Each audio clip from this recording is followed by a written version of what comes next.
안녕하세요. 저는 올해 40대 초반의 여자입니다. 몇 년 전 저희 집안에 아주 충격적인 일이 일어났는데요.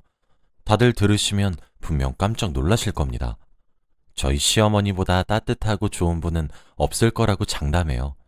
정말 결혼을 잘했다고 생각합니다. 저는 결혼 적령기에 지금의 남편과 결혼했어요. 둘 다 연애를 오래 했어서 양가 가족들을 다 알고 있었습니다. 결혼을 하고 싶었지만 딱 한 가지 걸리는 문제가 있었어요. 바로 남편과 저희 집안의 차이가 많이 납니다. 남편의 아버지는 사업을 크게 하셔서 경제적으로 부유한 편이었지만 저희 집은 그렇지 않았어요. 어렸을 때 아버지가 저와 어머니를 두고 도망을 가셨고 저는 아버지 얼굴도 기억이 나지 않습니다. 그리고 어머니는 저를 먹여 살리려고 혼자 악착같이 일을 하시다가 결국 암에 걸리시고 말았어요. 그 당시에 항암 치료를 하고 있었지만 이미 발견했을 때가 말기였어서 손을 쓸 수 없었죠. 그래서 병원에서 시한부 인생을 살고 계셨습니다. 제가 살아가는 이유는 오직 어머니 때문이었죠. 그리고 저는 당장 생활비도 부족했고 어머니 병원비를 벌기 위해 일을 했습니다. 그 정도로 저희 집은 가난했고 가진 게 아무것도 없었죠. 저와 집안이 극과 극인 이 남자의 결혼을 허락받는 건 정말 힘들 거라고 생각했습니다. 그래서 남편이 저에게 청혼을 할 때까지도 결혼을 하는 게 맞는 건가 싶었죠. 굳게 마음을 다잡고 저는 남편의 부모님에게 정식적으로 인사를 드리러 갔습니다. 워낙 남편의 어머니가 좋은 분이셔서 연애할 때도 자주 연락하고 지냈지만 이제 결혼을 허락받으러 간다고 하니 많이 떨리긴 하더라고요. 헤어져 달라고 부탁을 하거나 안 된다고 뺨을 맞거나 등등 어떤 일을 겪을까 생각하며 갔습니다. 그런데 어머님은 저를 정말 친딸처럼 대해주셨어요. 며느리 왔냐며 얼른 결혼해서 가족이 되면 좋겠다고 말씀하셨죠. 저보다 더 좋아해 주시니까 제가 다 기뻤고 어머님을 통해서 사랑받는 게 어떤 기분인지 알게 되었어요. 그런데 어머님은 저를 좋아해 주셨지만 아버님은 그렇지 않았습니다. 성에 차지 않는 며느리라며 돈 많이 벌어올 생각 없으면 직장 다 관두고 집안일이나 하라고 했어요. 시한부 어머니의 아빠 없이 자란 며느리는 흠이라며 집안에 박혀 있으라고 했죠. 저는 지금의 직장이 너무 좋았고 결혼하고도 계속 다닐 생각이었지만 아버님은 너무 굳건하셨고 가부장적이셨기 때문에 그 말을 따를 수밖에 없었습니다.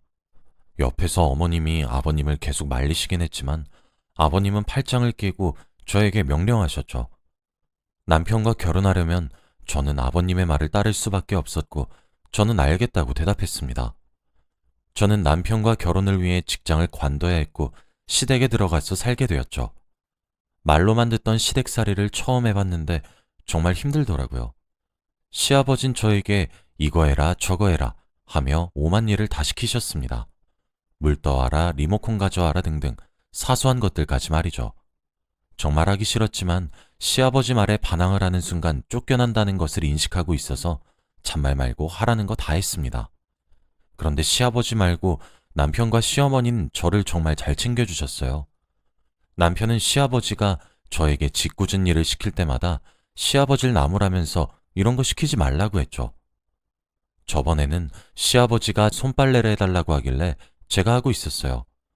그런데 남편이 그 모습을 보고 자신이 하겠다며 시아버지 몰래 남편이 손빨래를 하고 있었는데 시아버지가 그 장면을 보고야 말았습니다. 남편에게 남자가 무슨 빨래야! 라는 말을 하시며 화를 내셨고 남편이 빨래에 남자 여자가 어딨어요? 그리고 어떻게 며느리한테 빨라고 할 수 있어요? 라고 하며 대답을 하니 불똥이 저한테 튀었습니다. 저에게 갑자기 거품이 잔뜩 묻은 얼굴에 던지셨죠. 네가 내 아들 다 망쳐놨다! 라며 화를 내셨습니다. 제 얼굴은 거품범벅이 됐고 눈에는 거품이 다 들어가서 눈이 미친 듯이 따갑더라고요. 그 순간 너무 서러워서 눈물을 흘리고 말았습니다. 제가 훌쩍훌쩍거리니 시아버지는 더 화를 내시며 에휴 저런 것을 집에 들여서는 이라고 한 뒤 그 자리를 뜨셨죠. 남편이 저에게 사과를 하고 위로도 해줘서 많이 나아졌지만 그 당시엔 정말 서러웠어요. 제가 이런 취급을 받아가면서 살아야 하나 싶었죠. 남편이 이렇게 저를 위해줄수록 시아버지는 저를 더 싫어하셨습니다. 폭력도 자주 하셨고 저를 한시도 가만히 내버려 두지 않으셨죠. 그런데 그럴 때마다 남편뿐만 아니라 시어머니가 특히 저를 많이 챙겨주셨어요. 시아버지를 말리면서 저한테 시키신 일을 시어머니가 대신해 주셨습니다. 그리고 시아버지는 제가 친정 어머니가 입원한 병원에 가려고 하면 항상 못 가게 막으셨고 어떠한 일이든 시키셨는데 그때마다 시어머니가 자기가 할 테니 얼른 엄마한테 가라고 했죠. 남편과 시어머니가 저를 이렇게 도와주시니 시아버지의 괴롭힘에서 조금은 벗어날 수 있었습니다. 하지만 여전히 시아버지는 가부장적이시고 저를 막대하셨지만 말이죠. 그러다가 저희 집안이 한번 기울어지게 되었어요. 바로 시아버지의 사업이 망하고야 말았습니다. 시아버지는 자신의 친구분과 같이 동업을 했는데 친구분께서 사기를 치고 도망갔다고 하더라고요. 그런데 점점 적자가 났고 결국 망하고 말았습니다. 한순간에 길바닥에 나앉게 되었죠. 그 순간 시아버지가 완전 망가지셨습니다. 하루 종일 술과 담배를 달고 살았어요. 밤낮을 가리지 않고 방에 갇혀서 술만 먹으셨죠. 시아버지가 상황이 좋지 않으니 예전보다 더 예민해지셨습니다. 저한테 더 많은 일을 시키셨고 꾸지람도 많이 늘었죠. 시아버지가 시키는 일 하나하나 다 하면서 살다 보니까 제 삶이 사라졌고 하고 싶은 것도 마음대로 못했어요. 그리고 무엇보다 살 날이 얼마 남지 않은 어머니를 자주 못 뵈는 게 가장 슬펐습니다. 어머니한테 가족은 저밖에 없어서 남은 시간 동안 제가 옆에 많이 있어줘야 하는데 그걸 못해주니 너무 속상하더라고요. 시아버지는 자신의 밥을 매일 삼시세끼 정해진 시간에 꼭 차려야 했고 그 시간이 단 1분이라도 어긋나면 화를 불같이 내셨습니다. 그러다 보니 저는 어머니 병원에 갈 시간도 없었죠. 이 모습을 보고 시어머니가 자신이 대신 밥을 차릴 테니 저보고 어머니 병원에 가라고 했어요. 저는 너무 감사한 마음에 얼른 준비해서 시아버지 몰래 나가려고 했는데 그만 들키고 말았습니다. 그런데 시아버지가 그만 밥상을 엎고야 말았어요. 시애비 말이 아주 개똥으로 들리냐? 어딜 나가? 내가 너한테 밥 차리라고 했지 마누라한테 차리라고 했냐? 이 말을 하며 당장 옷 갈아입고 밥이나 다시 차리라고 했어요. 시아버지는 술에 취하신 채로 하루 종일 사셔서 제대로 걷지도 못하셨죠. 시어머니가 아무리 말려도 화만 내셨고 술에 취하셔서 힘도 장사하셨어요. 저는 어머니를 자주 뵈러 가지 못했고 눈물을 삼키며 식사를 차려드렸습니다. 제가 이렇게 살고 있는 걸 시어머니가 많이 속상해하셨고 결국 저 대신 저희 어머니 병원에 자주 가셨어요. 혼자 있을 저희 어머니 말동무도 해드리면서 시간을 보내셨죠. 제가 가지 못하니 시어머니가 많이 가주셨습니다. 두 분이 나이도 비슷하셔서 대화도 잘 통한대요. 그래서 낮에 가셔서 저녁까지 두 분이서 수다만 떨다가 오신다고 합니다. 그 말을 듣는데 괜히 가슴이 뭉클해지고 시어머니한테 너무 감사하더라고요. 시어머니한테 언젠간 은혜를 꼭 갚아야겠다고 생각했습니다. 그런데 시간이 지나갈수록 저희 어머니의 병이 악화되었어요. 의사 선생님께서 이제 마음의 준비를 해야 될 때가 왔다고 했죠. 그 말을 듣는데 가슴이 쿵 하고 내려앉더라고요. 한 번도 어머니가 없는 인생을 상상해 본 적이 없는데 말입니다. 이런 제 옆에서 저에게 위로를 해준 사람은 바로 시어머니였어요. 저를 꼭 안아주면서 최선을 다해서 어머니의 남은 인생을 행복하게 보내게 해주자고 했죠. 원래라면 저 혼자 감당해야 하는 상황이었는데 시어머니가 저를 위해 주시니 눈물이 펑펑 나더라고요. 정말 시집을 잘했다는 생각이 들었습니다. 그리고 저는 시어머니와 함께 저희 어머니 병원에 자주 방문했어요. 시아버지가 주무실 때 몰래 나갔다 와야 했죠. 시아버지가 깨어있을 때는 집에서 한 발자국도 나가면 안 됩니다. 그런데 그맘때쯤에 시아버지가 조금 바뀌셨어요. 원래 집에서 술만 먹고 담배만 피우셨는데 어느 날부터 자주 밖에 나가시더라고요. 그런데 항상 저한테 돈을 빌려가셨습니다. 처음엔 10,000원, 20,000원씩 빌려갔지만 시간이 지날수록 액수가 너무 커져서 100,000원, 200,000원 이렇더라고요. 제가 한 번은 돈이 없어서 못 드린다고 했는데 그날 정말 잔소리를 엄청 들었어요. 당장 가지고 오라고 하면서 말이죠. 그런데 시아버지가 이렇게 돈을 가지고 밖에 나가신 이유는 바로 도박 때문이었습니다. 시아버지가 어느 날부터 도박에 빠지셔서 제가 드린 돈을 흥청망청 쓰시는 거였죠. 그런데 결국 이 사단이 시어머니 귀에 들어가고 말았습니다. 시어머니가 시아버지 옷에 있던 집을 보고야 말았거든요. 시아버진 들켜도 기세등등하셨고 가장이 하는 일에 이래라 저래라 하지 말라고 하셨습니다. 도박하는 사람이 오히려 큰 소리를 내니까 너무 어처구니가 없었죠. 시어머니는 저한테 미안했다며 시아버지가 저에게 빌려가신 돈을 다 갚으셨습니다. 저는 필요 없다고 몇 번이나 거절했지만 바로 제 계좌로 돈을 보내주셨어요. 이런 시어머니 어디에도 없다고 생각합니다. 하지만 저와 남편이 딱 한 가지 시어머니한테 이해가 되지 않는 부분이 있었어요. 왜 시아버지와 이혼을 하지 않는지 말이죠. 시어머니를 이렇게 괴롭히고 사랑은 전혀 없어 보이는 두 사람인데 말입니다.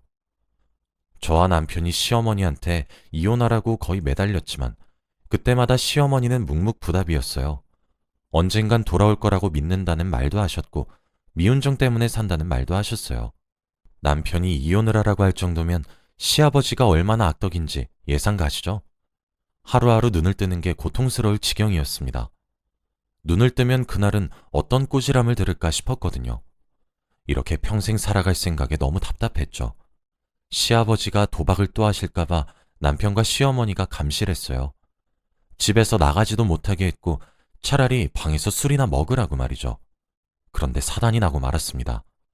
남편이 그날 야근을 해서 제가 먼저 잠을 자고 있었어요. 잠결이라 잘 몰랐는데 남편이 방에 들어오는 인기척이 났고 저는 계속 잠을 자고 있었죠. 그런데 제 옆에 사람이 남편이 아닌 것 같았어요. 술 냄새도 너무 많이 났고 남편에게서도 한 번도 맡아보지 못한 체취가 났거든요. 그래서 제가 눈을 뜨고 옆에 있는 사람을 봤는데 저는 그 순간 소리를 지르고 말았습니다.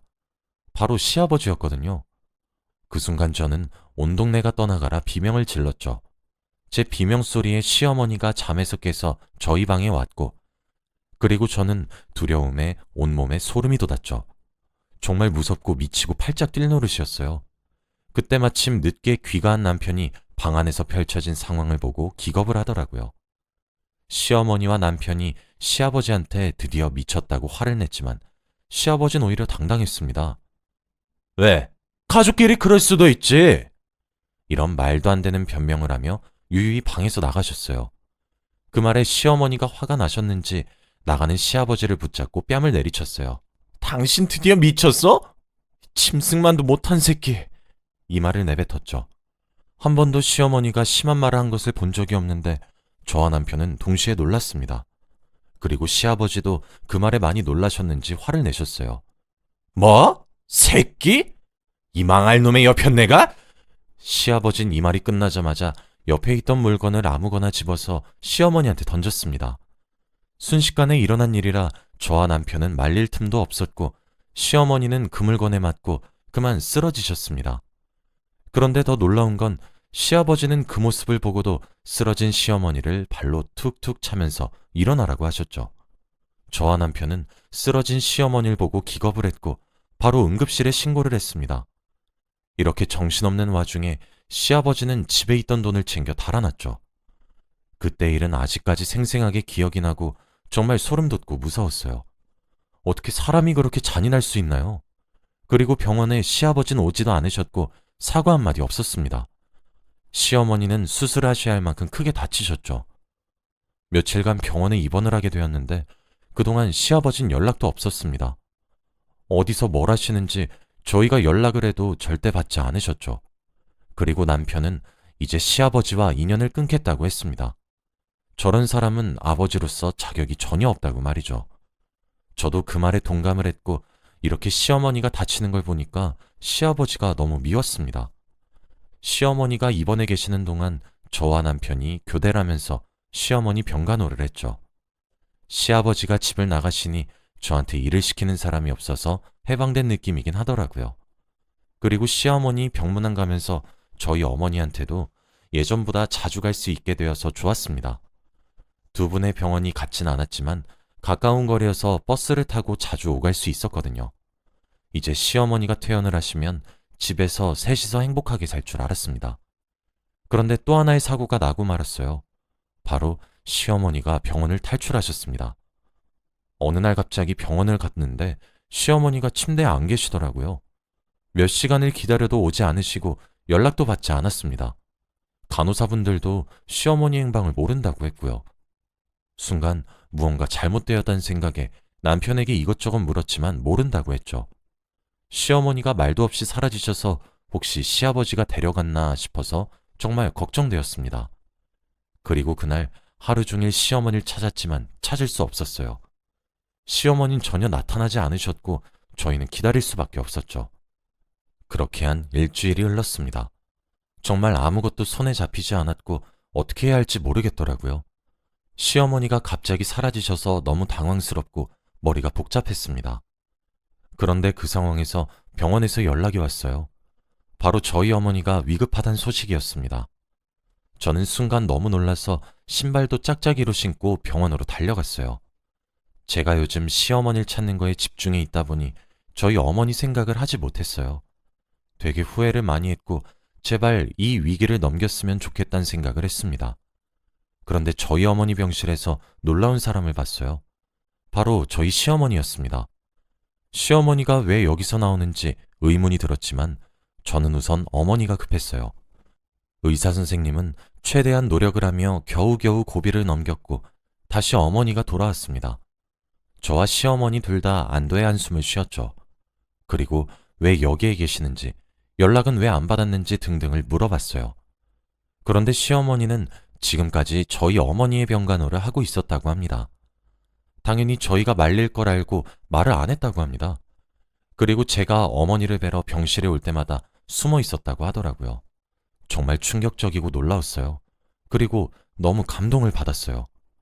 시어머니는 해맑게 웃으면서 친구가 생긴 것 같다고 좋아하셨고 제가 감동받아서 눈물을 흘리니까 자신이 오히려 저한테 고맙다고 했어요. 정말 제가 이런 집에 시집을 와서 이런 과분한 사랑을 받아도 되는 건가 싶었습니다.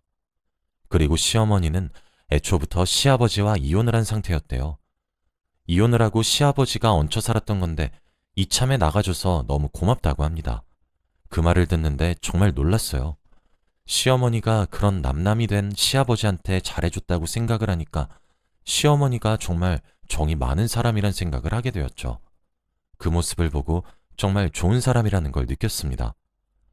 시어머니는 저희 어머니와 대화하는 게 너무 재밌고 삶의 낙이라며 자신이 좋아서 저희 어머니 병간호를 하고 있다고 했어요.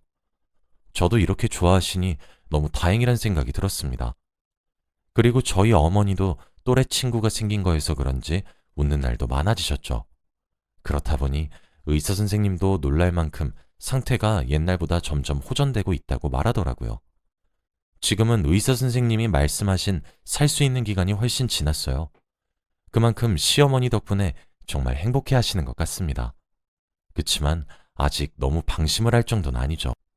저는 이런 시어머니의 며느리로 시집 온 것이 세상에서 가장 잘한 일이 아닐까 싶습니다. 다들 저희 시어머니 같은 시어머니 만나셨으면 좋겠어요.